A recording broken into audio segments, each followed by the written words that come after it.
माघ मास के कृष्ण पक्ष की चतुर्थी को भगवान श्री गणेश की पूजा अर्चना के लिए श्रेष्ठ तो मानी ही जाती है। साथ ही संतान की मंगल कामना के लिए महिलाएं इस दिन व्रत भी रखती हैं। तो माघ मास के कृष्ण पक्ष की चतुर्थी को संकष्टी चतुर्थी, लंबोदर संकष्टी चतुर्थी, तिलकुट्टा चौथ और माघी चौथ या तिल चौथ के नाम से भी जानते हैं। तो विघ्नहर्ता श्री गणेश जी, चौथ माता और चंद्रदेव की पूजा इस दिन करने का विधान है। नारद पुराण की माने तो इस दिन भगवान गजानन की आराधना करने से सुख सौभाग्य बढ़ता है, घर परिवार पर आ रही विघ्न बाधाओं से मुक्ति मिलती है और तमाम रुके हुए मांगलिक कार्य एक बार फिर से शुरू हो जाते हैं। तो गणेश जी की पूजा भालचंद्र के रूप में नाम से होती है और इस चतुर्थी में चंद्रमा के दर्शन करने से गणेश जी के दर्शन का पुण्य फल भी मिलता है। जो स्त्रियां अपने संतान की दीर्घायु और सफलता के लिए व्रत रखती हैं, कथा सुनती हैं, उनको गणेश जी महाराज मनचाहा वरदान भी देते हैं। पुराणों के अनुसार एक बार देवता कई विपदाओं में घिरे थे, तब वे मदद मांगने भगवान शिव के पास आए। उस समय भगवान शिव के साथ कार्तिकेय जी और गणेश जी भी बैठे थे। देवताओं की विनती सुनकर शिवजी ने कार्तिकेय और गणेश जी से पूछा कि तुम में से कौन देवताओं के कष्टों का निवारण करना चाहता है। तब कार्तिकेय जी और गणेश जी ने दोनों ने ही स्वयं को इस कार्य के लिए सक्षम बताया। इस पर भगवान भोलेनाथ के दोनों पुत्रों की परीक्षा लेते हुए कहा कि तुम में से दोनों जो सबसे पहले अपने पृथ्वी की परिक्रमा करके आएगा, वही देवताओं की मदद करने जाएगा। भगवान शिव के मुख से ये वचन सुनते ही कार्तिकेय जी अपने वाहन मोर पर बैठकर पृथ्वी की परिक्रमा के लिए निकल गए। लेकिन गणेश जी विचार मग्न हो गए। वे चूहे के ऊपर चढ़कर सारी पृथ्वी की परिक्रमा करेंगे तो इस कार्य में उन्हें बहुत समय लग जाएगा और तभी उन्हें एक उपाय सूझा। गणेश जी अपने स्थान से उठे और अपने माता पिता की 7 परिक्रमा करके वापस बैठ गए। परिक्रमा करके लौटने पर कार्तिकेय जी स्वयं को विजेता बताने लगे। तब भगवान शिव ने गजानन से पृथ्वी की परिक्रमा न करने का रहस्य पूछा। तब गणेश जी ने कहा कि माता पिता के चरणों में ही समस्त लोक है। यह सुनकर भगवान शिव ने गणेश जी को देवताओं के संकट दूर करने की सलाह दी और गणेश जी को आशीर्वाद दिया कि चतुर्थी तिथि के दिन जो तुम्हारा पूजन करेगा, रात में चंद्रमा को अर्घ्य देगा, उनके तीनों ताप यानी दैविक और भौतिक दूर हो जाएंगे और व्रत करने वाले लोगों के कष्ट दूर होकर उनके जीवन में हर प्रकार का सुख समृद्धि प्राप्त होगा। और इस व्रत को करने को अपने सामर्थ्य के अनुसार करने से, गरीबों को तिल और गुड़ का दान करने से जीवन के हर कष्ट मिट जाएंगे। इस दिन 4 कथा सुनने का विधान है। तो दूसरी कथा के बारे में जानते हैं। एक बार की बात है, राजा हरिश्चंद्र के राज्य में एक कुम्हार था। वह मिट्टी के बर्तन बनाता, लेकिन वे कच्चे रह जाते थे। एक पुजारी की सलाह पर उसने इस समस्या को दूर करने के लिए एक छोटे बालक को मिट्टी के बर्तनों के साथ आवा में डाल दिया। अब उस दिन संकष्टी चतुर्थी का दिन था। उस बच्चे की माँ अपने बेटे के लिए परेशान थी और उसने गणेश जी से बेटे की कुशलता की प्रार्थना की। दूसरे दिन जब कुम्हार ने सुबह उठकर देखा तो आवा में उसके बर्तन तो पक गए थे, लेकिन बच्चे का बाल बाका भी नहीं हुआ। वह डर गया और राजा के दरबार में जाकर सारी घटना बताई। इसके बाद राजा ने उस बच्चे और उसकी माँ को बुलवाया। माँ ने सभी तरह के विघ्न को दूर करने वाले संकष्टी चतुर्थी का वर्णन किया और इस घटना के बाद से महिलाएं संतान और परिवार के सौभाग्य के लिए संकट चौथ का व्रत रखने लगी। तीसरी कथा आती है कि भगवान श्री हरि विष्णु का विवाह माँ लक्ष्मी के साथ तय हो गया। अब विवाह की तैयारी होने लगी। सभी देवताओं को निमंत्रण भेजे गए, लेकिन गणेश जी को निमंत्रण नहीं दिया गया। अब भगवान विष्णु की बारात जाने का समय आ गया। सभी देवता अपनी पत्नियों के साथ विवाह में आए, लेकिन सबने देखा कि गणेश जी कहीं हैं ही नहीं। तब वे आपस में चर्चा करने लगे कि क्या गणेश जी को न्योता नहीं दिया है या स्वयं गणेश जी नहीं आए हैं। सभी इस बात पर आश्चर्य भी होने लगे। तभी सबने विचार किया कि भगवान विष्णु से ही इसका कारण पूछते हैं। भगवान विष्णु से पूछने पर उन्होंने कहा कि हमने गणेश जी के पिता भोलेनाथ महादेव को न्योता भेजा है। यदि गणेश जी अपने पिता के साथ आना चाहते हो तो आ जाते, अलग से न्योता देने की कोई आवश्यकता भी नहीं थी। अब दूसरी बात यह भी है कि उनको 1.25 मन मूंग, 1.25 मन चावल, 1.25 मन घी और 1.25 मन लड्डू का भोजन दिन भर में चाहिए। यदि गणेश जी नहीं आएंगे तो कोई बात नहीं, दूसरे के घर जाकर इतना सारा खाना पीना अच्छा भी तो नहीं लगता। अब इनकी वार्ता चल ही रही थी कि किसी एक ने सुझाव दिया कि यदि गणेश जी भी आ जाएं तो उनको द्वारपाल बनाकर बैठा देंगे कि आप घर की याद रखना।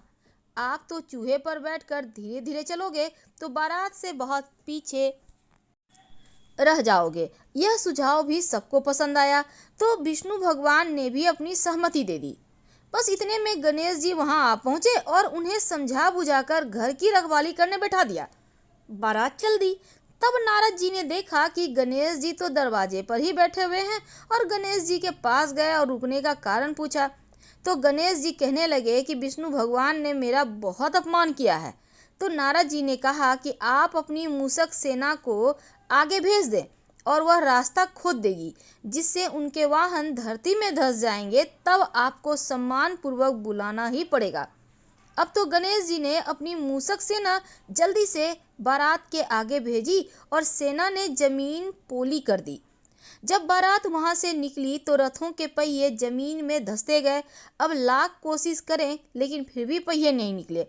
तो सभी ने अपने अपने उपाय लगाए लेकिन पहिए तो निकल ही नहीं रहे थे, बल्कि जगह जगह से टूट गए। किसी को भी ये बात समझ में नहीं आ रही थी कि क्या करें। तब नारद जी ने कहा, आप लोगों ने गणेश जी का अपमान करके अच्छा नहीं किया और यदि उन्हें मनाकर लाइएगा तो आपका कार्य सिद्धि जरूर होगा, यह संकट टल जाएगा। भगवान शंकर ने अपने दूत नंदी जी महाराज को भेजा और गणेश जी को लिवा लाए। तब गणेश जी का आदर सम्मान के साथ पूजन किया। तब कहीं जाकर रथ के पहिए निकले। अब रथ के पहिए निकल तो गए परंतु वे टूट फूट गए थे। अब उन्हें सुधारे कौन? तो पास के खेत में खेती कर रहा था तो उसे बुलाया गया। खाती अपना कार्य करने से पहले श्री गणेशाय नमः कहकर गणेश जी की वंदना मन ही मन करने लगा और देखते ही देखते खाती ने सभी पहियों को ठीक कर दिया। तब खाती कहने लगा कि देवताओं, आपने सर्वप्रथम गणेश जी को नहीं मनाया होगा और ना ही उनकी पूजा की होगी, इसीलिए तो आपके साथ यह संकट आया है।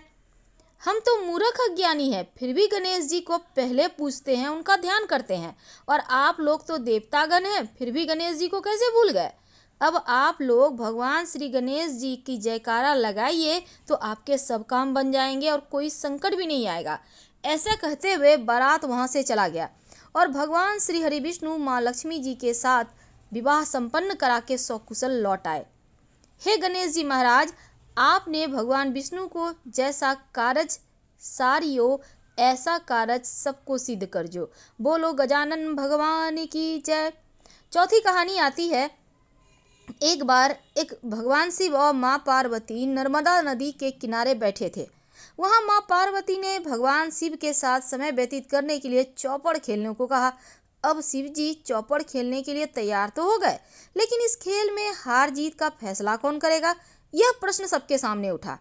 तब भगवान शिव ने कुछ तिनके एकत्रित कर उसका एक पुतला बनाकर उसकी प्राण प्रतिष्ठा करवा दी और पुतले से कहा कि बेटा, हम चौपड़ खेलना चाहते हैं परंतु हमारी हार जीत का फैसला करने वाला कोई नहीं है, इसलिए तुम बताना कि हम दोनों में से कौन हारा और कौन जीता। इसके बाद भगवान शिव माँ पार्वती का चौपड़ शुरू हो गया और यह खेल 3 बार खेला गया और संयोग से तीनों बार माँ पार्वती जीत गई। खेल समाप्त होने के बाद बालक से हार जीत का फैसला करने को कहा गया तो उस बालक ने महादेव जी को विजयी बताया। अब यह सुनकर माँ पार्वती क्रोधित हो गईं और क्रोध में उन्होंने बालक को लंगड़ा होने और कीचड़ में पड़े रहने का श्राप दिया। बालक ने माँ पार्वती से माफी मांगी और कहा कि मुझसे अज्ञानतावश ऐसा हुआ है, मैंने किसी द्वेष भाव में ऐसा नहीं किया। बालक के द्वारा क्षमा मांगने पर माँ पार्वती ने कहा कि यहाँ गणेश जी का पूजन करने के लिए नाग कन्याएं आएंगी, उनके कहे अनुसार तुम गणेश जी का व्रत करो, ऐसा करने से तुम मुझे प्राप्त करोगे। और यह कहकर माँ पार्वती शिव जी के साथ कैलाश पर्वत चली गई। 1 वर्ष के बाद उस स्थान पर नाग कन्याएं आई। तब नाग कन्याओं से श्री गणेश जी का व्रत विधि मालूम करने पर उस बालक ने 21 दिन लगातार गणेश जी का व्रत किया और उनकी श्रद्धा से गणेश जी महाराज प्रसन्न हुए। उन्होंने बालक को मनोवांछित वर मांगने को कहा तो उस बालक ने कहा, हे विनायक, मुझ में इतनी शक्ति दीजिए कि मैं अपने पैरों से चलकर अपने माता पिता के साथ कैलाश पर्वत पर पहुंच सकूं और वे देखकर प्रसन्न हो। तब बालक को वरदान देकर भगवान गणेश अंतर्ध्यान हो गए। इसके बाद वह बालक कैलाश पर्वत पहुंचा और कैलाश पर्वत पर पहुंचने की अपनी कथा उन्होंने भगवान शिव को सुनाई। चौपड़ वाले दिन से माँ पार्वती शिवजी से विमुख हो गई थी, इसलिए देवी के रुष्ट होने पर भगवान शिव ने भी बालक के द्वारा बताए गए 21 दिनों तक गणेश जी का व्रत किया और इस व्रत के प्रभाव से माँ पार्वती के मन से भगवान शिव के लिए जो नाराजगी थी वो समाप्त हो गई। अब यह व्रत विधि शंकर भगवान ने माँ पार्वती को बताई तो यह सुनकर माँ पार्वती ने मन में अपनी पुत्र कार्तिकेय से मिलने की इच्छा उनकी जागृत हुई। तब माता पार्वती ने 21 दिन तक श्री गणेश जी का व्रत किया और दुर्वा पुष्प लड्डू से उन्हें पूजित किया और व्रत के 21वें दिन कार्तिकेय जी स्वयं माँ पार्वती जी से मिलने आ गए। अब उस दिन से श्री गणेश चतुर्थी पर यह व्रत समस्त मनोकामनाओं की पूर्ति करने वाला व्रत माना जाता है। इस व्रत को करने से मनुष्य के सारे कष्ट दूर होकर मनुष्य को समस्त सुख सुविधाएं प्राप्त होती है। हर हर महादेव।